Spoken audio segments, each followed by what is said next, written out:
¿Dirías que existe ese dentífrico perfecto? Yo creo que no existe la pasta o el dentífrico ideal. Yo creo que tenemos que siempre que pensar ¿para qué? ¿Qué ingredientes dirías que deberíamos evitar en un dentífrico y por qué? Es el SLS, el laurisilsulfato de sodio, que realmente su función real es darnos esa sensación de limpieza porque hace espuma, pero más allá de eso no nos aporta nada. Lo único tejido en nuestro cuerpo que realmente no se descama y no se autorregenera son los dientes. Los dientes se van creando capas y capas y capas. Entonces para eso es el cepillado. Y por eso es tan importante el contacto mecánico del pelo del cepillo contra el esmalte, porque el alcohol lo arrasa todo y reseca muchísimo las mucosas, lo que trae consecuencias fisuras orales, distorsiones, alteración del pH de la saliva. Venimos de una escuela en la que higiene ante todo, pero yo creo que nosotras no podemos desligar lo que es la parte estética de la salud. Por lo tanto, tenemos que dar soluciones de salud y de estética porque van juntas. Llegados a este punto, ¿dirías que es posible tener una boca sana sin usar dentífrico? En el mundo de la salud oral, nos movemos entre rutinas automáticas y decisiones que normalmente tomamos sin tener mucha información. Abrimos el cajón del baño, cogemos una pasta dental cualquiera, usamos un colutorio porque refresca, nos enjuagamos justo después de cepillarnos y asumimos que con eso ya estamos haciendo las cosas bien. Pero ¿y si no fuera así? ¿Y si muchas de las recomendaciones que seguimos están más cerca del hábito o del marketing que de la ciencia? En la higiene oral moderna hay una gran paradoja. Disponemos de más herramientas que nunca, pero seguimos confiando en soluciones químicas o eléctricas sin pararnos a pensar en la raíz del problema. El equilibrio de la microbiota oral, la salud de nuestras encías o la prevención real de la caries no dependen solo del producto que usamos, sino de nuestra conducta, nuestros hábitos y sobre todo de cómo entendemos la boca como parte integral del cuerpo. Soy Beatriz Turegano, odontóloga especializada en periodoncia, y este episodio está pensado para revisar creencias, incomodar un poco y abrir nuevas miradas. En boca de muchos, by Curaprox, el podcast para descubrir que tu salud empieza por tu boca. Y para ello no se me ocurre mejor compañera que Linda Ortega Puy. Ella es también periodoncista y directora de la clínica Puy en Barcelona. ¿Qué tal, Linda? ¿Cómo estás? Gracias por venir a Madrid. Muy bien, Bea, gracias por invitarme. Yo feliz de tenerte aquí en el podcast. Para empezar, vamos a recorrer un poco toda esta rutina de higiene que tienen los pacientes en casa, pacientes de todas las edades, pacientes de nuestra generación.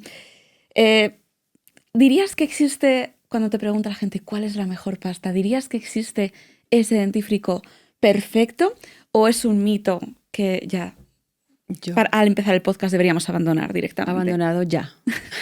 Yo creo que no existe la pasta o el dentífrico ideal. Yo creo que tenemos que siempre que pensar ¿para qué? ¿Cuál es la función que tiene? Y yo creo que parte de todo lo que has hecho de introducción ahora es hay que pensar en un qué y un por qué, ¿no? ¿Para qué? Uh-huh. Por lo tanto, no hay un dentífrico ideal. Tenemos que saber cuál va a ser su función y en función de eso podemos elegirlo, ¿no?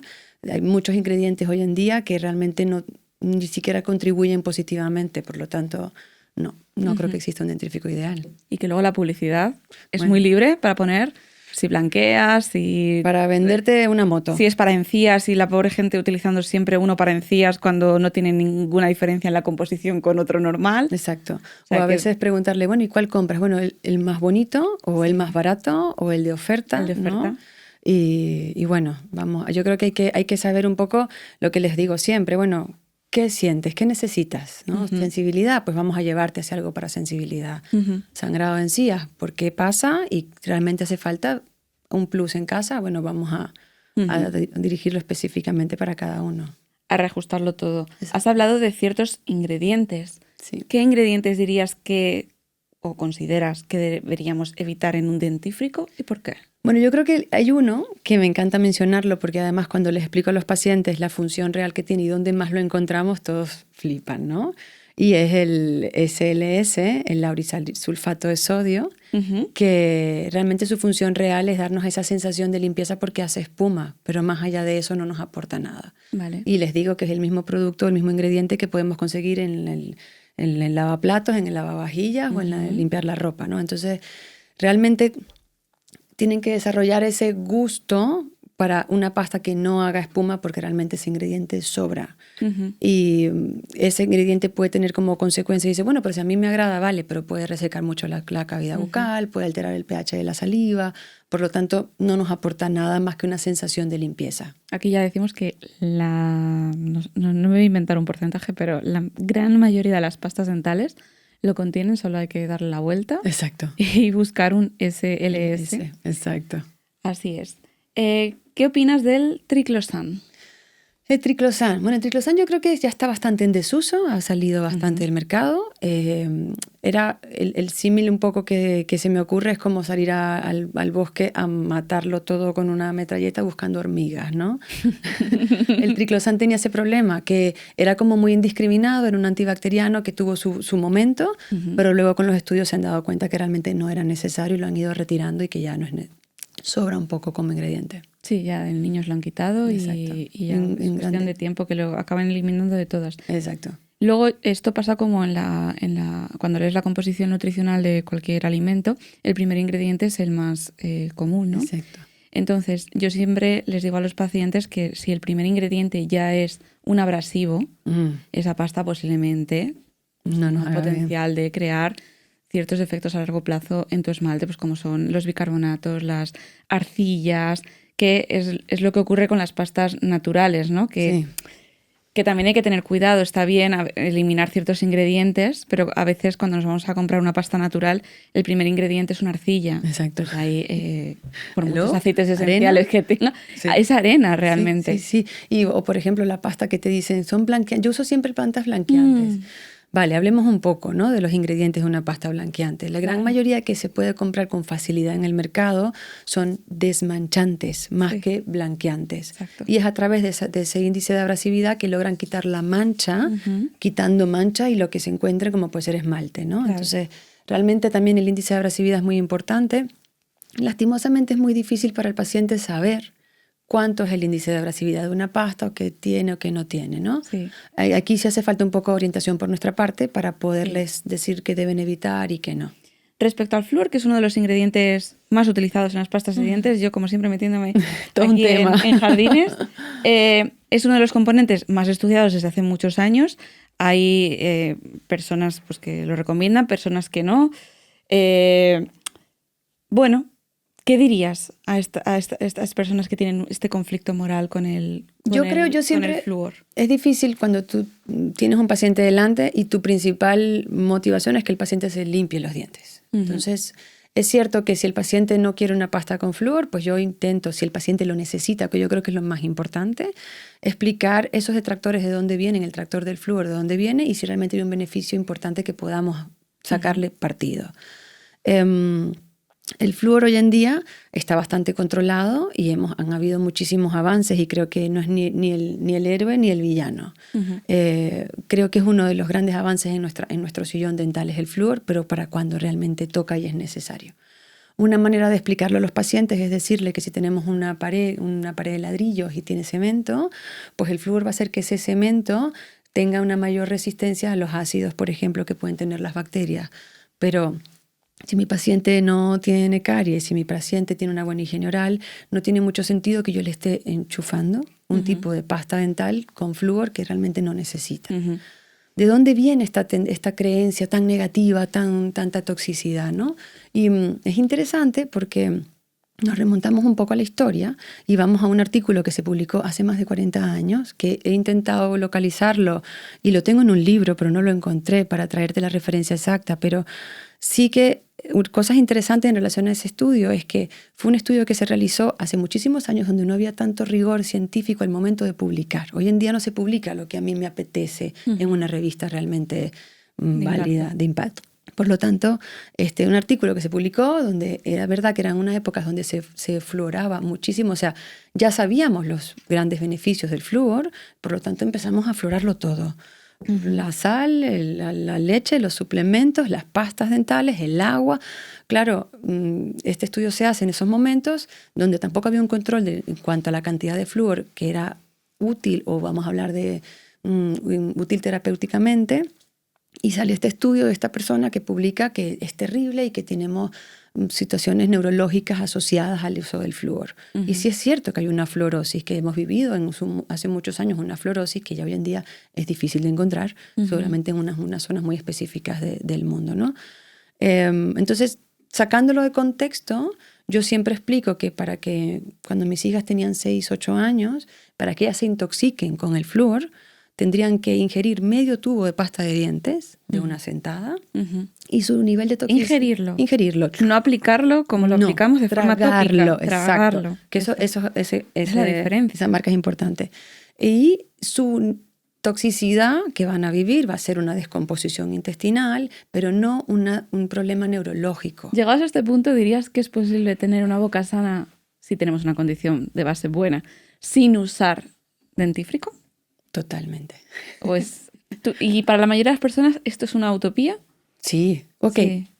Aquí hay otra cosa interesante a nivel histórica también, y es que, bueno, primero entendamos un poco qué hacemos con el cepillado, o sea, por qué estamos cepillando, ¿no? Algo interesante, que el único tejido en nuestro cuerpo que realmente no se descama y no se autorregenera son los dientes. El pelo se cae, las células de la piel se regeneran, tenemos todo un momento de autorrenovación, pero los dientes no. Los dientes se van creando capas y capas y capas. Entonces, para eso es el cepillado. Y por eso es tan importante el contacto mecánico del pelo del cepillo contra el esmalte. Sin nada de por medio. Sin nada de por medio. Nada. A nivel científico también hay muchos reportes muy interesantes que dicen que sí es verdad. Cierto, no hace falta. Pero nosotros necesitamos un estímulo, que sea un proceso agradable. Y si la pasta dental me va a dar un sabor a menta o va a ser espuma, que ya... Eso ya es más, ¿no? De si la quiero o no, pero puedo llegar a conseguir que sirva como estrategia o como herramienta de que mi paciente se sienta motivado para limpiarse los dientes a cuando no la usa. O si, por ejemplo, yo le pongo un tratamiento específico de una pasta que es desagradable o que le deja una lengua cartonada, pues sabemos que no lo usará menos tiempo, se cepillará muy rápido. Entonces... tiene un beneficio psicológico también o de comportamiento del humano que puede ser muy interesante y del que nos tenemos que aprovechar. Entonces, como conseguir un punto medio, un happy medium. Pero no convertir ese dentífrico en la muleta cuando lo que tenemos que como la única solución. Es el claro. Así es. Vamos a pasar ahora al tema de los enjuagues bucales o colutorios. ¿Cuál es tu criterio para decir si una persona necesita enjuagarse todos los días con un colutorio? Yo creo que un colutorio tiene una indicación. Yo no creo que sea que tiene que formar parte de un protocolo diario de uso para todo el mundo, ¿no? Yo creo que un colutorio es necesario en un proceso curativo después de una cirugía, por ejemplo, o algún tipo de patología que necesite un refuerzo antimicrobiano, distintos tipos de cosas. Pero como norma general, mi práctica diaria, además a nivel personal, no incluyo un coadyuvante químico o un acompañante químico porque sí, o sea, no le veo el beneficio. Además que si ya estamos hablando que vamos a aprovechar esos beneficios de la pasta dental, que también no lo hemos comentado, yo me voy a lavar con mi pasta dental y voy a escupir, no me voy a aclarar, porque no ha servido de nada, pero entonces como no voy a aclarar, voy a usar un enjuague bucal y lo voy a escupir. Pues ya la pasta termina toda en el lavabo. Exacto. Es como ponerte una crema que te manda el dermatólogo y lavarte las manos, ¿no? O sea, sí. ¿qué sentido tiene? Entonces, por norma general, no indicamos un enjuague bucal porque sí. Ahora, un inciso.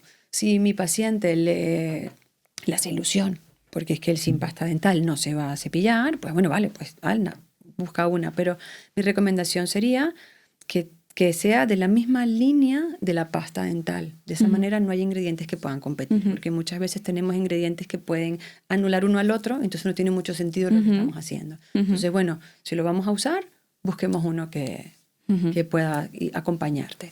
Y con indicación, y a lo mejor enjuagarse un poquito más tarde del cepillado, ¿no? Para dejar que esa pasta actúe. Hacer el intento, pero yo creo que eso es un poco una utopía. O sea, creer que le vamos a decir al paciente que se va a lavar, que va a hacer todos los pasos y que además vuelva en 30 minutos a usar el enjuague bucal es bastante... Pero sí creo que es lo que los artículos nos dicen que tienen que hacer. Separarlo. ¿Qué riesgos dirías que tiene el uso de colutorios, que ya cada vez se ven menos afortunadamente, con alcohol? Que hay líneas, hay un colutorio muy famoso que tiene su línea 0 y su línea que no pone que sea con alcohol, simplemente es su línea normal con alcohol. No voy a decir la marca, pero todo el mundo la conoce. ¿Tú te acuerdas? Hace tiempo ellos sacaron una publicidad donde la publicidad era que cuando él lo usaba se ponía todo de hielo y había como mucho viento y todo era, se arrasaba todo. Sí. Yo creo que eso es lo mejor que han podido como hacer gráfico su colutorio, o el colutorio no de ellos, sino el colutorio con alcohol. Porque el alcohol lo arrasa todo. Y reseca muchísimo las mucosas, lo que trae consecuencias fisuras orales, situaciones, alteración del pH de la saliva, recesiones y muchísimas causas. Incluso si el paciente fuma, exacto. puede entrar mejor los carcinógenos del tabaco, las guarrerías del tabaco, si tu mucosa es más permeable porque llevas un montón de tiempo utilizando un colutorio con alcohol. O sea Así que, y luego alcoholes o mentoles demasiado fuertes. Esa sensación de yo no me lavo los dientes y uso colutorio porque sabe a menta, vale, sabe a menta, pero... ¿Cuánto te dura eso? 5 minutos. Exacto. Tu sensación. Hablemos ahora, Linda, hemos repasado la parte química, de la parte realmente importante de la rutina de cepillado, que es la parte mecánica. Vamos a empezar hablando de un sistema que a ti y a mí no nos gusta demasiado, que es el hilo dental, que se recomienda a todo el mundo y siempre todos tus problemas de encías son porque no te pasas lo suficiente el hilo dental. Existen también los cepillos interdentales. Explícanos un poco la diferencia entre uno y otro. Entre el cepillo interdental y el hilo dental. Bueno, yo creo que aquí nuevamente podemos irnos al por qué y para qué. ¿Sabes? Es decir, vale, voy a cepillar con un cepillo, una herramienta correcta, suave, la posición, la técnica, todo lo que tendríamos que hacer bien. Pero ahora me falta hacer algo más. ¿Por qué? Entonces vamos a pensar en la anatomía del diente. Si yo tengo un cepillo con el que estoy limpiando la superficie que puedo ver de mis dientes, hay zonas que no veo, que también hay que limpiar. Es allí donde yo creo que el hilo tuvo su momento y caló muy bien. Entonces, si entendemos que el diente o los dientes tienen, vamos a hablar en un contexto anatómico natural, normal, son superficies convexas que tienen un punto de contacto donde se encuentran. Entonces, el hilo se pensó en que había que limpiar ese punto de contacto. La unión de los esa dos. unión. Pero esa unión, si nos subimos un poquito la mirada, si estamos hablando de los dientes de la parte de arriba, vemos que dejan un espacio donde allí es el compartimiento de la encía, el compartimiento del tejido blando.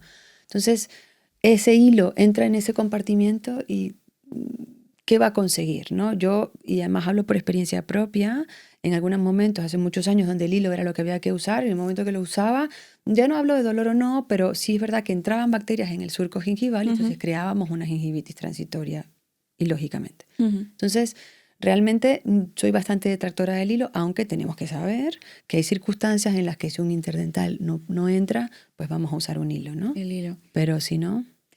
Has hablado de los interdentales como herramientas que tienen más efectividad, pero aún así el uso por parte de la población es muy, muy bajo.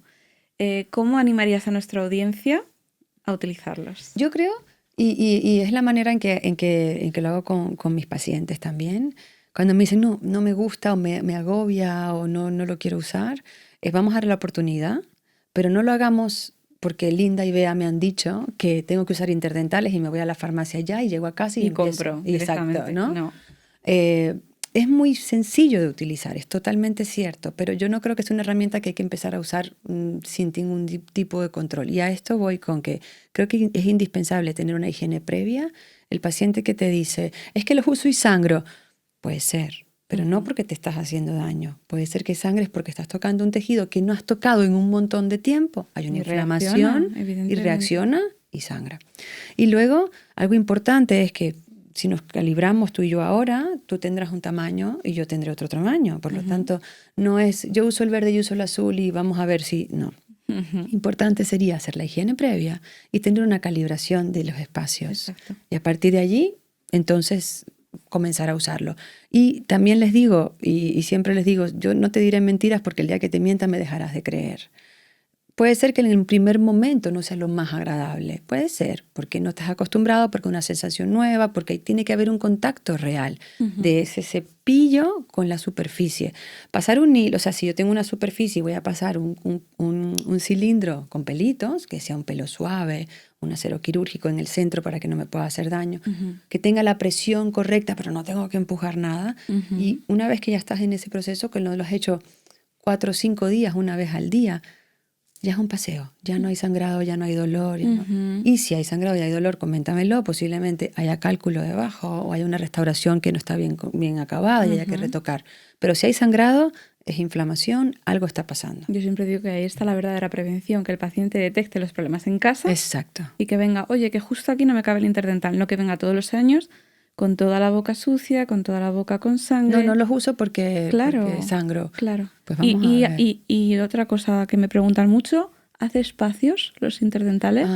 No. No, claro que no. No hace espacio. Pero entiendo esa pregunta porque cuando el paciente realmente los empieza a utilizar, pueden pasar 2 cosas. O que vea un espacio que antes no veía, y claro, es que ese espacio estaba ahí. Lo que pasa es que estaba inflamado. Y luego también puede pasar otra cosa que es el efecto contrario, que no solamente se hace espacio, sino que la encía desinflama y ocupa su lugar. Exacto. Y desaparecen los espacios. O sea que, bueno, no, definitivamente no hacen espacios, pero hay que usarlos correctamente, con la presión correcta, y es importante que un profesional te entrene a usarlos. Exacto. Nosotras eduque. Calibramos en las consultas, los utilizamos nosotras mismas, disponemos de muchas marcas en función de la necesidad de cada paciente. Y calibramos hoy y calibramos en 6 meses. Exacto. Porque pueden haber porque cambios. Forma parte de nuestros tratamientos. Calibramos a nuestros hijos. En general, el denominador común de Linda y mío es que cada vez nos hemos vuelto menos quirúrgicas. Sí, totalmente. Para volvernos más preventivas. Totalmente. Y esto repercute mucho en que el paciente vuelva contento y vuelva capaz de detectar sus problemas a tiempo, sin tener que recurrir al dolor. Valora el cambio. O sea, algo interesante es que el paciente pueda valorar, o sea, que cada persona en casa se mire en las encías y diga, aquí hay inflamación, esto está rojito, claro. Esto es normal. Exacto. Es lo que nos enseñaban cuando había que hacer el tema de tocarnos para ver si había algún tipo de problema o bulto y tal. Pues yo creo que hay que hacer lo mismo en la boca, no solamente si hay dolor o si hay sangrado, hay que acudir. También es autoexploración, mirarnos y ver qué pasa. La estética es importante, sobre todo cuando ya hemos perdido. Imagínate que no te has pasado durante toda la vida un interdental y de repente te lo pasas, desinflama y aparece este hueco terrible que nos has dicho. Hay opciones dentro de la odontología estética para cerrar ese espacio, ¿verdad? Sí. Eso, sí. ¿Cómo se llama? Nosotras en la parte de periodoncia, hay yo creo que hay sentimientos encontrados. Porque además venimos de una escuela en la que higiene ante todo, siempre que sea higienizable va a ser mejor, pero yo creo que nosotras no podemos desligar lo que es la parte estética de la salud. Y autoestima. Autoestima, sensación personal, o sea, muchas cosas que no podemos desligar. Por lo tanto, tenemos que dar soluciones de salud y de estética porque van juntas. Yo he tenido, seguro te ha pasado, pacientes que vienen con muchísimo sarro en la zona anterior. No me lo toques. Abajo, en los dientes abajo, sí. Porque si me lo tocas se me van a ver los espacios. Claro. Vale, salud estética, nuevamente, ¿sabes? Aunque todo en sentido contrario. Entonces sí, definitivamente hay opciones que creo que hay que darlas. Lo que pasa es que muchas veces esas opciones pasan por cambiar la anatomía del diente. Ese cambio de anatomía, si hacemos un cambio de anatomía, hay que hacer también un cambio en lo que es la higiene y adaptarnos a ella. Pero creo que antes que todo hay que explicar lo que va a pasar al paciente, a la persona que se va a someter a un tratamiento, ya sea de una higiene, porque a este paciente o a esta persona que tiene muchísimo sarro aquí delante que no quiere que se le toque, hay que explicarle, mira, hay que sacarlo, se van a ver unos espacios, míralo bien, mira lo que va a pasar para que no te molestes conmigo cuando pase, y a partir de aquí te puedo dar soluciones. Y las soluciones son estas. Y luego, ¿qué va a pasar una vez que está solucionado? Es que vas a cambiar tus hábitos. ¿Vale? Entonces, bueno, pueden pasar 2 cosas, ¿no? Donde el punto de contacto que hablábamos de 2 superficies que eran convexas, donde tienen un punto de encuentro, ahora puede ser que en vez de ser un punto de encuentro sea una área, una superficie de contacto. Entonces, bueno, aquí nos queda la opción del hilo, pero es importante que trabajemos con una persona que haga estética desde la parte biológica y periodontal y que no simplemente me una unos dientes y todo queda ya sepultado. Pan para hoy y hambre para mañana. Claro, exacto. Y aquí tengamos un problema peor, porque ahora tengo un acúmulo de placa arriba, con una pérdida ósea, con un problema estético que va a llegar hoy o dentro de un año, pero va a llegar. Entonces, que esos nuevos espacios sean valorados también. Y creo que yo no hago odontología estética y sé que no es fácil. Pero creo que una vez que están acabados hay que valorarlos, ver que sean higiénicos, que pase por el periodoncista, que pase por la higienista, que calibre el espacio nuevamente. Mira, hay un escalón, hay que pulir, hay que rehacerlo, Claro. pero que quede ese espacio para que el interdental pueda Y el vivir tratamiento alegremente. dure Exacto. en el tiempo. ¿Qué le dirías a las personas que utilizan los irrigadores bucales o la duchita de agua? Porque dicen, yo es que no me apaño con el hilo, a mí el interdental no me pasa, así que yo uso un irrigador que me lo he comprado por mi cuenta en internet, en Amazon, donde sea. ¿Qué les dirías? A ver, yo les hago un ejemplo que yo creo que funciona súper bien. Y es decirles, si yo tengo el suelo lleno de hojas secas y yo agarro un cubo con agua y lo tiro, ¿qué va a pasar? Todas las hojas se van a ir hacia la esquina. Pero tengo el suelo limpio. No. No. Ahora tengo que limpiar el suelo. Entonces, el irrigador, vale, puede ser útil para sacar comida y así todo. Lo pongo en duda en momentos porque creo que con un interdental lo puedo hacer perfectamente. Con un cepillo, con el tiempo necesario lo puedo conseguir. Pero ¿te gusta el irrigador? Usa el irrigador, pero no quites. Es como un más a más. Mi frase Claro, es un un más a más. complemento y ya. Es un complemento más. Ahora tiene que haber una superficie mecánica que limpie y luego hay irrigadores de irrigadores también. Hay unos irrigadores muy económicos que realmente no consiguen tener ni siquiera la potencia para sacar comida. Imagínate un biofilm que es súper inteligente, que se ha pegado allí y que ya lleva más de 8 horas haciendo su trabajo. Sí. Eso no lo va a sacar un irrigador. Así es. Respecto al tema, ya el último que nos toca por revisar, que es la clásica pregunta del cepillo eléctrico, ¿es mejor? ¿Cuál me compro? ¿Realmente son mejores herramientas? Porque yo cuando reviso estudios bien hechos, cuando se usan más de 6 meses, uno manual, otro eléctrico, realmente no hay superioridad, ¿no? En la eficacia de la herramienta. Es eso. Yo también explico que son estudios que muchas veces son hechos por las mismas casas comerciales, que estadísticamente se ha visto que simplemente el hecho de cambiar de una técnica a otra, cualquiera de la que vayas, de la que vengas, vamos a ver mejoría. Entonces ya con eso no podemos decir que uno es mejor que otro.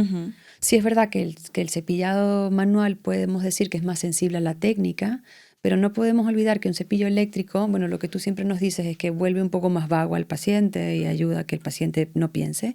Pero algo interesante es que pensemos por un momento, si hablamos de un rotatorio, que podemos después hablar un poquito de los hidrosónicos, pero si hablamos de un rotatorio, hoy en día hay cepillos que rotan a 30.000 revoluciones por minuto. ¿Qué tipo de pelo aguanta que rote para que no se abra así como una flor? Sí. Tiene que ser un pelo medianamente rígido. Por lo tanto, ese pelo medianamente rígido, vamos otra vez a la erosión, a la abrasividad, tiene que haber... O es que lo uso porque tiene control de presión. Vale, tiene control de presión. Pero ¿le haces caso? Empecemos. Porque yo fui usuaria de un cepillo eléctrico muchos años y a la luz roja, vale. Sí. Luego, no hay nada mejor que el contacto real de tu mano con el cepillo. Pueden haber indicaciones, yo no digo que no, igual que con un irrigador, pueden haber indicaciones, pero sí creo que el cepillado eléctrico no puede suplantar o debería ser la única opción con la que vamos a trabajar. Ahora, el cepillo hidrosónico tiene algunos beneficios que nos puede aportar cuando lo comparamos con el rotatorio, porque sí tiene un pelo más suave, eso sí se lo podemos dar, pero nuevamente vuelve a ser sensible a la técnica y al posicionamiento como un cepillado manual. Entonces, no creo que el cepillado eléctrico tenga que ser el gran avance. Además, es interesante porque cuando me comentan que se lo han comprado, siempre les digo, bueno, ¿y cuál te compraste? El que hace café con leche por la mañana, porque por los precios que tiene el cepillo eléctrico, te dice, hola guapa, buenos días. Sí.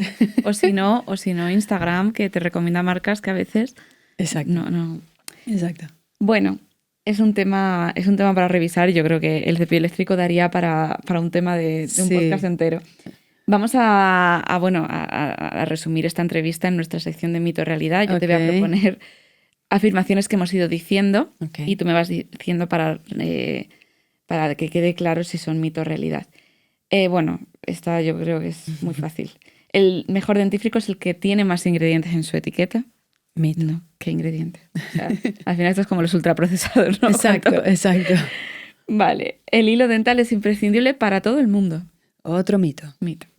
Hay que usar interdentales. Quizá en algún espacio de tu boca será indicado el hilo. El resto de tu boca nos escuches con 18 años, con 15, con 65, con 90, vas a usar interdentales. El irrigador es un buen sustituto si no te caben los interdentales. Mito. Ha quedado claro. Sí. Bueno, ¿el cepillo eléctrico limpia mejor que el manual? Era nuestra última pregunta. No. Ha quedado claro que no. Y los colutorios refrescan y pueden completar la acción de los dentífricos. No, no estoy de acuerdo. Creo que con lo que hablábamos, ¿no? Que no tiene ningún sentido complementar y lavar lo que si es dentífrico lo hemos lavado la pasta para colocar. ¿No? Y en esto, un apunte, si nos escuchan farmacias, por favor, que no todo el mundo va a necesitar comprarse el combo dentífrico con pasta, ni se tiene que vender todo junto, porque no todo el mundo tiene esa necesidad, y esa necesidad de tienes más caries, tienes más tal, lo tiene que evaluar un profesional. Y hay desconocimiento, ¿no? Y que no todos los sangrados se controlan con clorhexidina. Con clorhexidina. Porque nos enmascaran algunos procesos que pudimos haber detectado a tiempo. Así es. Para terminar, Linda, cuéntanos una anécdota, un momento divertido que quieras traer al podcast que te haya pasado Tengo en la consulta. Una anécdota que puede ser divertida cuando la cuentas después. Yo estaba en un avión yendo a Venezuela y en el avión se escuchan unos gritos y el típico... por favor, un médico en el avión y tal. Sí. Y bueno, toda esa tensión, los gritos, el médico. Y al rato vuelven a hablar y piden un dentista en el avión. Claro. ¿Qué puede hacer un dentista en un avión? Así que bueno, yo veo nadie sale y yo digo, yo voy. A mí ayudar siempre, venga, voy. A ver si puedo por lo menos sostener una gasa, ¿no? Sí. Entonces, bueno, voy, era la única dentista del avión y el médico me explica que el señor se está quejando de un dolor de muelas, un dolor de dientes muy intenso y que no saben qué hacer. Entonces, bueno, a la par de esta imagen, imagínate, ¿no? La situación, la azafata, el paciente, el médico, estaba la esposa del paciente o del señor que estaba... Y gritaba, arránquele la muela, doctor, arránquele la muela, arránquele la muela. Madre mía. Un momento. Y la señora aquí. Un momento que tuve que decir, señora, por favor, vamos a calmarnos, que yo no arranco muelas, esto no son zanahorias, váyanse un momento, déjeme, vamos a pensar. Entonces les digo, bueno, hay algo con lo que trabajar, porque claro, nosotros nos sacan de nuestro contexto. Una radiografía, por favor, denme algo. Mínimo. Nada. Hay una cosa que era el dental kit. Entonces el dental kit tenía un par de gasas, un par de guantes, un espejito. ¿Dentro del avión? Sí, o sea, dentro de los primeros auxilios hay un dental kit. Entonces, bueno, abro el dental kit y digo, bueno, ¿qué puedo hacer? Claro, interesante porque es cuando en tu mente todas esas cosas se unen y ya tú sabes qué estaba pasando. Obviamente, cuando te cuentan en la carrera que en los aviones puede doler más, porque, claro, todo eso digo, bueno, claro, tiene que ser esto. Entonces empiezo a hablar, el señor lloraba del dolor. Pobre. Me dice que a él le dolía un diente hace unos días, pero que era un on and off, que no era intermitente, que no tal. Y que él dijo, bueno, ya cuando vuelva ya lo haré. Error. Comiendo sintió un crack y empezó el dolor. Claro, no es tanto porque se había fracturado la muela, sino porque se fracturó la muela, pero tapó, bueno, es mi conclusión, tapó la zona de la cámara pulpar, que es donde está el nervio. Vale. Que aquí lo interesante es explicar que nosotros trabajamos en cajitas duras y herméticas, ¿no? Bueno, el periodoncista no, pero el dentista sí. Y esas cajitas duras, si hay un proceso inflamatorio, como puede ser en la piel, pues la piel tiene capacidad de crear un edema y aumentar de tamaño. El diente no. Por tanto, todas esas infecciones y esas bacterias y todas esas toxinas inflamatorias que se están liberando no tienen para dónde ir y hacen como si fuese un globo que está comprimiendo la zona del nervio y el dolor es bastante insoportable. Por eso ella quería que yo se lo arrancara.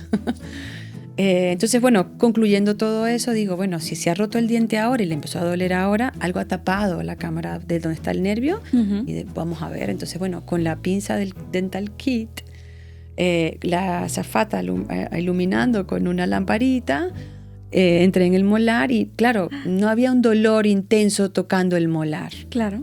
Era más un tema de infección. Entonces, bueno, toqué, drené lo que pude, moví un poco la zona del diente, saqué todo lo que era comida y todo lo que era tal.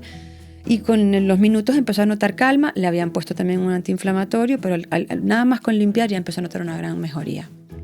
Y ahí acaba mi anécdota. ¡Qué locura! Salvaste una vida. Bueno, una muela. Lo típico de un médico, el médico y los dentistas, no, nosotros no. No, exacto. ¿Really? Linda, qué anécdota. Nunca había oído que un dentista, un compañero, hubiera tenido un episodio así en un avión. Por mi parte, muchas gracias por habernos acompañado. Un placer. En este repaso tan práctico.